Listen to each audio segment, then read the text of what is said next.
మీ ఎలాంటి వ్యాపార ప్రకటనలకైనా వెంటనే మా ఛానల్ సంప్రదించండి. అందరికీ నమస్కారం. ప్రస్తుతం మన స్టూడియోలో దైవజ్ఞ బ్రహ్మశ్రీ వీరాపురం సుబ్రహ్మణ్య స్వామి గారు మనతో ఉన్నారు. సో సెప్టెంబర్ మాసంలో వృషభ రాశి వారి పరిస్థితి ఏ విధంగా ఉండబోతుందో గురుగారిని అడిగి తెలుసుకుందాం. నమస్కారం గురుగారు. శుభాశీస్సులండి. గురుగారు, సెప్టెంబర్ మాసం వృషభ రాశి వారి పరిస్థితి ఏ విధంగా ఉండబోతుంది? చంద్రగ్రహణం ఉంది ఈ నెలలోనే మనకి. దీని తాలూకు ఇంపాక్ట్ కావచ్చు, ఓవరాల్గా ఎలాంటి జాగ్రత్తలు పరిహారాలు తీసుకుంటే బాగుంటుందంట? చాలా మంచి విషయం అడిగారు. వృషభ రాశి వాళ్ళకి ఈ భాద్రపద మాసం సెప్టెంబర్ నెల చక్కగా అన్ని విషయాలలో కూడా ఆర్థికపరమైన విషయాల్లో కావచ్చు, అభివృద్ధి విషయాల్లో కావచ్చు, పిల్లలు చదువు ప్రకారంగా కావచ్చు, ఉద్యోగం చేస్తున్నటువంటి వాళ్ళకి ప్రమోషన్ విషయంలో కావచ్చు, విదేశీ యానయోగం గురించి ప్రయత్నం చేసే వాళ్ళకి విదేశీ యానయోగ విషయంలో కావచ్చు, వ్యాపారం చేసే అటువంటి వాళ్ళందరికీ కూడా లాభసాటిగా ఈ సెప్టెంబర్ నెలలో 3 పువ్వులు 6 కాయల్లా వీళ్ళ జీవితం ఉండబోతుంది. చక్కగా ప్రతిదీ కూడా వీళ్లకు కలిసి వచ్చే అంశాలే అధికంగా ఉన్నాయి. శత్రువులు కూడా మిత్రులై వీళ్లకు సహాయ సహకారాలు అందిస్తారు. వృషభ రాశి వాళ్ళకి విశేషమైనటువంటి లాభసాటిగా ప్రతి వ్యవహారం కూడా అనుకూలంగా కలిసి వస్తూనే ఉంటుంది. వీళ్ళు చేసే ప్రతి ప్రయత్నంలో కూడా సఫలీకృతులవుతారు. వివాహ విషయాల్లోనూ కుదిరే అవకాశం ఉంది. సంతాన విషయంలో కూడా చక్కగా మంచి ఆరోగ్యవంతమైనటువంటి సంతాన ప్రాప్తి, పుత్ర సంతాన ప్రాప్తి అధికంగా కలిగే అవకాశం ఉంది. అంటే ఈ నెలలో కలిగే వాళ్ళకి. ఇదే కాకుండా ఇంట బయట కుటుంబ సభ్యులతో బంధువులతోనూ సత్సంబంధాలు, శుభకార్యాల్లో పాల్గొనడం కానీ, భాద్రపద మాసంలో శుభకార్యాలు ఉండవు కానీ కొన్ని శుభకార్యాల్లో పాల్గొనడం కానీ, లేదంటే రాబోయే శుభకార్యాల గురించి ముందే ప్లానింగ్ పాల్గొనడం, చర్చించడం, దైవ దర్శనాలు చేయడం, ఇష్టాగోష్ఠి, గురువుల్ని సందర్శించడం, పెద్దలను మన్ననలు పొందడం. ఇప్పుడు ఉద్యోగమే చేస్తున్నారు. ఆ చేసే ఉద్యోగంలో వీళ్ళకు పై అధికారుల వల్ల మన్ననలు పొందడం, వాళ్ళ వల్ల వీళ్ళకు ప్రయోజనం ఏమిటి అంటే వాళ్ళని మెప్పించడం వల్ల వీళ్ళకు చేసే జాబ్లో ప్రమోషన్ ఇవ్వడం, ఇలాంటివన్నీ కూడా. వీటితో పాటు రియల్ ఎస్టేట్ వ్యాపారాలు చేసే వాళ్ళకి కూడా ఈ మాసంలో కొంత ఊరట జరుగుతుంది. ఎలాంటి వ్యాపారాల్లో వీళ్ళు పెట్టుబడులు పెడితే బాగుంటుందంటారు? వీళ్ళు వాస్తవంగా చెప్పాలి అంటే ఈ వృషభ రాశి వాళ్ళు ఫుడ్ బిజినెస్లో, అలాగే రియల్ ఎస్టేట్ వ్యాపారాల్లో సంబంధించి వీళ్ళు ఎటువంటి పెట్టుబడి అయినా పెట్టుకోవచ్చు. 100% రియల్ ఎస్టేట్ వ్యాపారాల్లోనూ రాణించే అవకాశం ఉంది. అంటే ఇప్పుడు ప్రస్తుతానికి ఓవరాల్గా కొంచెం డౌన్ ఉన్నప్పటికీ ఎప్పటికీ ఒకలా ఉండదు. దాన్ని మనము పట్టుకొని ఊగులాడకూడదు. ఏదైనా సరే తాత్కాలికమే, కొద్ది రోజులే, మళ్ళీ మారిపోతూ ఉంటుంది. అప్పుడు మళ్ళీ మనం బాధపడతాం. బాధపడతాం అయ్యో అని. అంటే ఇప్పుడు బంగారం విషయమే చూసుకుందాం. ఒకప్పుడు 20,000, 30,000 లేదంటే 40,000 ఉన్నది. అప్పుడు అమ్మ అంత రేటా అని మనం ఇప్పుడు కొనలేంలే అని అనుకున్నారు సపోజ్. ఇప్పుడు ₹1,00,000. ఇప్పుడు అమ్మో అంటారు. అంటే మనుషుల యొక్క ప్రవర్తన ఏంటంటే తక్కువలో ఉన్నప్పుడు కొనలేదు, ఎక్కువైనా కూడా కొనలేదు. అంటే ఆలోచన విధానం అనేది ప్రతిదానికి అమ్మో అబ్బో అని చెప్పేసి చెడగొట్టుకుంటారు జీవితం. అదే 20,000, 30,000 ఉన్నప్పుడు కొన్నట్టయితే సపోజ్ మాటకి, ఇప్పుడు ఆ రోజున మాటకి 10 తులాలు కొన్నాం అనుకుందాం. ఈ రోజున ఎంత అయింది ఆ 10 తులాలు? అలా వాస్తవం అనేది అంతకంతా డబల్. సో చాలా వరకు మనము మంచి ఫలితాలే చర్చించుకుంటున్నాము. చంద్రగ్రహణం తాలూకు ఇంపాక్ట్ ఏమైనా నెగిటివ్గా ఏమైనా ఉంటుందంటారా? చాలా అధికంగా ఉంది. మంచి విషయం అడిగారు. ఈ గ్రహణం వల్ల వీళ్ళకు అన్ని విధాలా కూడా ఎఫెక్ట్ ఉంది. అన్ని విధాలు అంటే ఓవరాల్గా రాశి ప్రకారంగా ఈ భాద్రపద మాసం చాలా యోగంగా ఉన్నప్పటికీ గ్రహణ ప్రభావం మాత్రం నెగటివ్ ప్రభావం ఉందన్నమాట. ఈ నెగటివ్ ప్రభావం వల్ల ఏమవుతుంది అంటే ఇప్పుడు మీకు అర్థమయ్యేలా చెప్తా. బాగా ఎండ పడుతున్నప్పుడు మేఘం వస్తే ఎలా ఉంటుంది? మధ్యలో మేఘం, ఆ మేఘం నీడ మనకు చల్లగా పడుతుంది. ఏం పడుతుంది? చల్లగా పడుతుంది. అప్పుడు మనిషికి ఊపిరి వస్తుంది. ఏమని? ఎండ వేడి ఆ సూర్యకిరణాల నుంచి డైరెక్ట్గా సన్ రైజ్ నుంచి మనల్ని కాపాడింది గొడుగులాగా. అప్పుడు మనం ఏమనుకుంటామంటే అమ్మయ్య అని మనిషి రిలాక్స్ అవుతాడు. అదేవిధంగా ఆ గ్రహణ ప్రభావం అనే నీడ మేఘంలాగా షాడోలాగా ఎలాంటిదో అది నెగిటివ్గా పడుతుంది. ఏమవుతుంది? నెగిటివ్గా పడుతున్నది. దాని ప్రభావం ఏమవుతుందంటే ఆరోగ్యరీత్యా ఇబ్బందులు వచ్చే అవకాశం ఉంది. అభివృద్ధి విషయాల్లో కూడా ఆటంకం కలిగే అవకాశం ఉంది. బాగా మనం ప్రతి రంగంలో ప్రతి విషయాల్లో ఫాస్ట్గా డెవలప్మెంట్ అవుతున్నాం అనుకోండి, అలా ఉన్న పలానా ఒక్కసారిగా ఆ డెవలప్మెంట్ అనేది ఆగిపోయే అవకాశము ఉంది. నిన్న మొన్న మనం ఏది పట్టుకున్నా బాగానే జరిగింది, వెంటనే ఇప్పుడు మళ్ళీ రివర్స్ అయిందే అని మనం మళ్ళీ ఆలోచిస్తాం, బాధపడతాం, డిప్రెషన్ లేకపోతాం.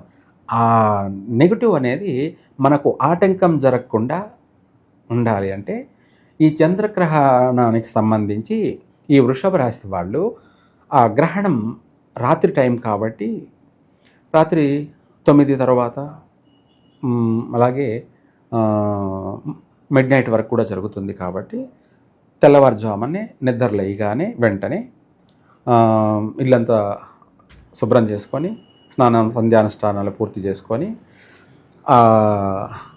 ఈ గ్రహణ ప్రభావానికి సంబంధించి వీళ్ళు వీలైనంత వరకు తెల్ల వస్త్రం, టవలైనా కావచ్చు, జాకెట్ అయినా కావచ్చు, దాంట్లో బియ్యం వేసి, దాంట్లో బియ్యం 1.25 కిలో బియ్యం పోసి ఆ జాకెట్ని మూట కట్టేసి, ఇంకా కావాలంటే దాంట్లో సత్తు అల్యూమినియం ఉంటుంది కదా, లేదంటే వెండి అయినా సరే, వెండి కూడా రేటు పెరిగిపోయింది అనుకుందాం, అల్యూమినియం ఏదైనా సరే, ఒక రూపురేఖ అనేది ఏదైనా కావచ్చు, అల్యూమినియమా కాదు అంతే, అది అందులో పెట్టి దానం చేస్తే ఆ దానం కూడా ఎప్పుడు పొద్దున్నే సూర్యోదయం మరుసటి రోజు సోమవారమే, చంద్రగ్రహణ ప్రభావం, రాహుకాల సమయం ఉదయం 7:30 నుంచి 9. ఆ రాహుకాల సమయంలో ఈ దానం చేస్తే చాలా బాగుంటుంది, చాలా బాగుంటుంది, కలిసి వస్తుంది. ఇంకా కూడా ఈ మంత్రం చెప్తూ కూడా దానం చేయొచ్చు. ఓం నాగాధ్వజాయ విద్మహే ఉగ్రరూపాయ ధీమహి తన్నో రాహు ప్రచోదయాత్, తన్నో రాహు ప్రచోదయాత్ అని చెప్పి మనసులో అనుకుంటూ మమ పీడోప శాంతి, మమ అంటే నన్ను పీడించవద్దు, శాంతించు అని చెప్పేసి మనము ఆ మూటని ఆయనకు దక్షిణ తాంబూలం పెట్టి దానం చేస్తే ఆ రాహుకాల సమయంలోనూ అలాగే ఈ తెల్ల వస్త్రము, ఈ బియ్యము, సత్తు అవుతే సత్తు అల్యూమినియం కానీ లేదంటే వెండి అయినా సరే ఏదైనా అందులో పెట్టి దానం చేసేస్తే 100% మనకు ఎటువంటి పీడ లేకుండా పోతుంది. దాన రూపంలో చేసేసాం, దాన రూపంలో కడిగేసుకున్నాము ఆ గ్రహణ దోషాన్ని. ఆ తర్వాత మనకు చక్కగా అన్ని విధాల బాగుంటుంది, కలిసే వస్తుంది. ఇదే కాకుండా ఇంకా కూడా ఇంకా ఏదైనా చేయాలి దానం కాకపోతే అంటే శివునికి వీలైనంత వరకు మనము అభిషేకంలో పాలు తీసుకొని చంద్రుడు ఆ పాలల్లో నువ్వులు లేదంటే నవధాన్యాలైనా సరే 9 రకాలు పాలల్లో కలిపి, ఈ పాలు నవధాన్యాలు కలిపి శంకుస్థాపన చేసేటప్పుడు వేస్తారు. ఏమిటి? నవధాన్యాలు. అదేవిధంగా శివునికి ఆ నవధాన్యాలతో అభిషేకం, పాలు నవధాన్యాలతోటి రాహుకాల సమయంలోనే. అది కూడా ఇది ఏమిటి అంటే 9 గ్రహాల పీడని, నెగిటివ్ని పూర్తిగా మనము కడిగేసుకోవడం, ఆ శివుడికి అభిషేకం చేయడం అన్నమాట. ఇంకా కూడా చాలా సర్ప్రైజ్, ఏమిటి? చాలా చాలా సర్ప్రైజ్. ధాన్యాభిషేకం అని కూడా చేస్తారు. మనము విగ్రహ ప్రతిష్ఠ చేసేటప్పుడు ధనాభిషేకము, ధాన్యాభిషేకము, పుష్పాభిషేకము, జలాభిషేకము, ఇలా మనం అన్ని అభిషేకాలు చేస్తాం కదా. అంతే, కొంతమంది తెలియని వాళ్ళు కామెంట్ చేస్తారనమాట, ఇదేంది అన్నీ కొత్తగా చెప్తున్నాడు అనేవాళ్ళు ఉంటారు. తెలియక, అర్థం కాక. ఏది కొత్తగా ఉండదు, శాస్త్రంలో ఉన్నదండి. 100% ఉంటుంది. మనం చెప్పేదానికి ప్రతి అక్షరానికి శాసనం ఉంటుంది, దానికి లెక్క పక్కా ఉంటుంది. ఆ విధంగా ధాన్యాభిషేకం చేయడము, ఒట్టి ధాన్యమే కాకుండా పాలు కలపడం వల్ల పాలు చంద్రుడు అనమాట.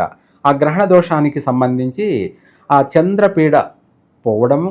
ఇదే కాకుండా అందులో మళ్ళీ 9 నవధాన్యాలు ఉన్నాయి కాబట్టి ఎటువంటి గ్రహపీడలు లేకుండా పోతాయి. ఆ రుద్రుడికి అభిషేకం చేయడం వల్ల విశేషంగా కలిసి వస్తుంది మనకు. ఒకవేళ సపోజ్ కలిసి రాకపోయినా పర్వాలేదు, కానీ నష్టం అయితే ఉండదు. ఏమిటి? ఎటువంటి నష్టము ఉండదు. మనకు కావాల్సింది అదే.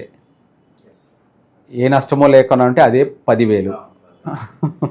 గురుగారు, ఇక విశేషంగా భాద్రపద మాసం కాబట్టి ఉన్న గ్రహస్థితి బట్టి ఇంకేదన్నా పరిహారాలు ఉంటే తెలియజేయండి. అలాగే వాస్తుపరంగా, న్యూమరాలజీ పరంగా కూడా ఈ రాశి వాళ్ళకి ఏదన్నా సూచనలు ఉంటే తెలియజేయండి. ఇంకా ఎన్ని చెప్పుకున్నా మనము గ్రహాల యొక్క సంచారమే కదా. ఏ మనిషి అయినా కష్టపడుతున్నాడు అంటే, ఒకవేళ కష్టపడుతున్నాడు దాంట్లో లిమిట్ ఉంది, పరిమితం ఉంటుంది. కష్టపడుతున్నాడు అంటే పర్వాలేదు, నష్టపోకూడదు. కష్టపడినా ఫలితం ఉండాలి, కష్టపడిన దానికి సుఖం ఉండాలి, ప్రతిఫలం ఉండాలి. కష్టపడి కూడా నష్టపోకూడదు. కాబట్టి అందుకు నష్టపోతున్నాడు అంటే గ్రహాల యొక్క సంచార రీత్యా అశుభ గ్రహాలు. వీళ్ళకి ఆ అశుభ గ్రహాలు అని చెప్పేసి మనం ఏం చేయాలి? భయపడితే ప్రయోజనం లేదు కదా. వాళ్ళని మనం అనుకూలంగా మార్చుకోవాలి. చెడ్డవాడిని కూడా మిత్రుని చేసుకుంటేనే మనకు లాభం. చెడ్డవాడిని పెంచుకుంటా పోతుంటే వాడు ఇంకా ఎక్కువైపోతుంటాడు. అట్లాగే గ్రహాలని శాంతింప చేసుకోవడానికి ఈ నవధాన్యాలు కలిపి మనము రుద్రుడికి అంటే పరమేశ్వరుడికి అభిషేకం చేశామే, ఇంతకంటే మించి ఎటువంటి రెమెడీయో లేదు. ఎటువంటి రెమెడీ దీనికన్నా మించిన రెమెడీ ఏం లేదు. ఇది కూడా కొంతమందికి చిన్న రెమెడీ అనిపిస్తుందేమో. అంటే డబ్బులు అధికంగా ఖర్చు పెట్టి చేసే రెమెడీ, అబ్బా స్వామి చాలా బాగా చేసి చెప్పాడు, చాలా బాగా చేశారు అనే అనుకునే వాళ్ళు ఉంటారు. చిన్న రెమెడీ చెప్తే వాళ్ళకి ఆనదు, చిన్న రెమెడీ చెప్తే ఏమిటి అన్నట్టు ఉంటుంది. కొంతమందికి లేని వాళ్ళకి ఇది కూడా పెద్ద రెమెడీ అనిపిస్తుంది. ఏమిటి? అభిషేకం చేయడం అంటే నవధాన్యాలు కొనాలి, పాలు కొనాలి, మళ్ళీ అభిషేకానికి చేసినందుకు అక్కడ టోకను కట్టాలి, మళ్ళీ చేసినందుకు అక్కడ పండితుడికి ఇవ్వాలి, ఇదంతా ఖర్చే కదా అనేవాళ్ళు ఉన్నారు. ఇవన్నీ చూసుకుంటూ పోతుంటే మన దరిద్రాన్ని మనమే కొనుక్కొచ్చుకున్నట్టే, ఇంకా మనమే కొనుక్కొచ్చుకున్నట్టే. కాబట్టి మనం చేయాల్సింది మనం చేసుకుంటూ పోతుంటే దానివల్ల మనకు మంచే జరుగుతుంది. దీనికంటే మించిన రెమెడీ ఇంకొకటి లేదు. తర్వాత మీరన్నట్టుగా వాస్తురీత్యా వీళ్ళు ఏ పని మీదైనా సరే ఇంట్లో నుంచి బయటికి వెళ్తున్నారు అంటే తూర్పు ముఖంగా వెళ్ళినట్టు అయితే వీళ్లకు పోయిన పని చక్కగా దిగ్విజయంగా నెరవేరుతుంది. అలాగే తూర్పు దిశగా అనేది వీళ్ళకు కలిసే వస్తుంది. పెళ్లి ప్రయత్నాలు అనుకోండి, తూర్పు దిశగా వెళ్ళినట్టు అయితే సంబంధాలు తొందరగా కుదిరే అవకాశము ఉంది. వాస్తు శాస్త్రరీత్యా తూర్పు ఫేసు వీళ్ళకి అత్యంత శుభప్రదంగా ఉంటుంది. తర్వాత ఇంగ్లీష్ సంఖ్యాశాస్త్ర ప్రకారంగా వచ్చేటప్పటికి ఈ యొక్క రాశి వాళ్ళకి 5, 6, 8, 9 ఇవి వృషభ రాశి వాళ్ళకి అదృష్టప్రదమైనటువంటి సంఖ్య. అలాగే శుభ సంఖ్య, రెండు కూడా లక్కీ సంఖ్య, అలాగే అదృష్ట సంఖ్య రెండు కూడా. అయితే ఇక్కడ ఏమిటి అంటే వీళ్ళు ఓవరాల్గా రాశి ప్రకారంగా వీళ్ళు ఒక కారు కొంటున్నా, లేదంటే బైక్ కొన్నా, స్కూటీ కొన్నా, లేదంటే ఫోను సిమ్ కొనుక్కున్నా వాటికి ఈ అంకెలే ఉండాలి. మళ్ళీ టోటల్ 10 అంకెలను కలిపి కూడుకున్నా మనకు టోటల్ వచ్చేటప్పటికి చాలామంది ఏం చేస్తున్నారంటే మిస్టేక్ చేస్తున్నారు. ఏం చేస్తున్నారు?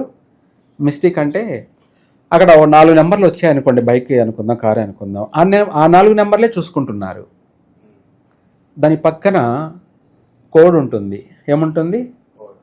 ఆ కోడ్ అనే ఇంగ్లీష్ అంకెలు 2 ఉంటాయి. మన బండి పైన ఈ 2 అంకెలు వదిలేస్తారు, ఈ 4 నెంబర్లు మాత్రమే చూసుకుంటారు, ఇదే నెంబర్ అనుకుంటారు. మరి ఆ పక్కన ఉన్న నెంబర్లు ఏం చేయాలి? అవి మన బండి పైనే కదా ఉన్నాయి, మన బండిపై కాకుండా ఏం లేదుగా. ఆ 2 నెంబర్లు కూడా యాడ్ చేసుకొని చూడాలి. అంటే 6 నెంబర్లు చూసుకోవాలి.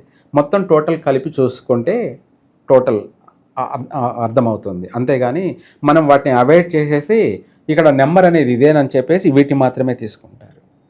నెంబర్ అనేది ఇక్కడ ఈ నెంబరే, ఏ ప్రాంతాన్ని బట్టి ఆ కోడ్ అంతే.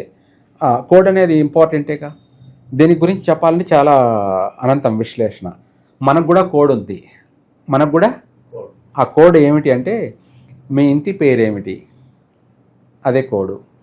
మీ గోత్రం ఏమిటి, అదే కోడు. వీటితో పాటు ఈ మీది ఏ ఊరు, అది కూడా కోడే. ఏమిటి, ఏ ఊరు అంటే ఏ ప్రాంతం. ఇవన్నీ కలిపితే 100% ఒక ప్రూఫ్ కోడ్ అన్నమాట. ఇంటి పేరు అన్నది ఎందుకు అంటే పలానా ఇంటి వాళ్ళు వీళ్ళు అని చెప్పేసి ఎక్కడైనా కూడా అదే తెలుసుకుంటారు, తెలిసిపోతుంది. ఇంకోటి కూడా ఇక్కడ ఏమైందంటే ఇంటి పేరు, ఒకే ఇంటి పేరులో ఉన్న వాళ్ళని ఎవరైనా సరే వివాహం చేసుకోకూడదు. అర్థమైందా? ఇంటి పేరు నేను అబ్బాయిని అనుకుందాం, అదే పెద్దవాడిని కాదు, మామూలుగా పిల్లోడిని అనుకుందాం.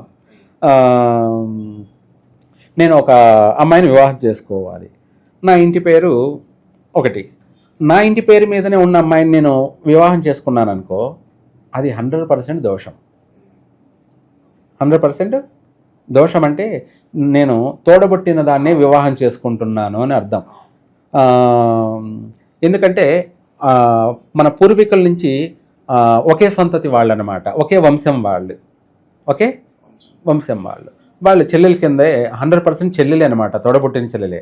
ఆ అమ్మాయిని వివాహం చేసుకోవడం వల్ల 100% అది దోషము, అది దోషము. అందుకనేసి ఒక ఇంటి పేరు వాళ్ళు అనేది ఇక్కడ మనకు ఆ ఇంటి పేరు అనేది మనకు కోడ్ తెలియచేసేసింది, ఇది మనకు చెల్లెలు అని అర్థం. అందుకనేసి చేసుకోకూడదు అన్నది దానికి ప్రూఫ్ అన్నమాట. ఏమిటి, ఇంటి పేరు అన్నది. గోత్రం కూడా ఒకే గోత్రం అనుకోండి, సరిగోత్రం అంటారు దాన్ని. ఏమంటారు?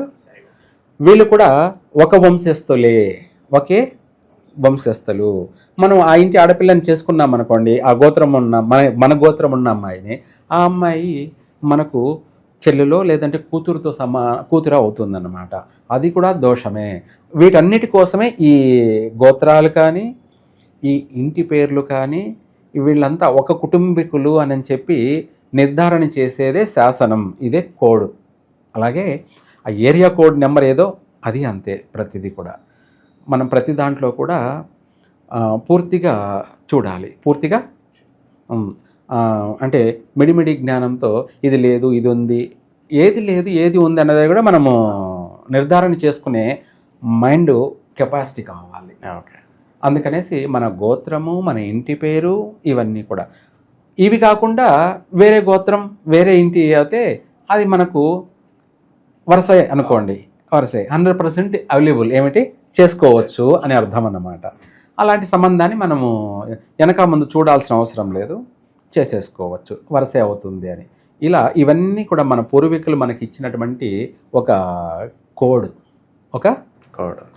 ఓకే. సో ఓవరాల్గా సెప్టెంబర్ మాసంలో వృషభ రాశి వారి పరిస్థితి, అలాగే వాస్తుపరంగా, న్యూమరాలజీ పరంగా అద్భుతమైన సందేశాన్ని అందించారు వాళ్ళ కోసం. ధన్యవాదాలు గురుగారు. సర్వే జన సుఖినో భవంతు.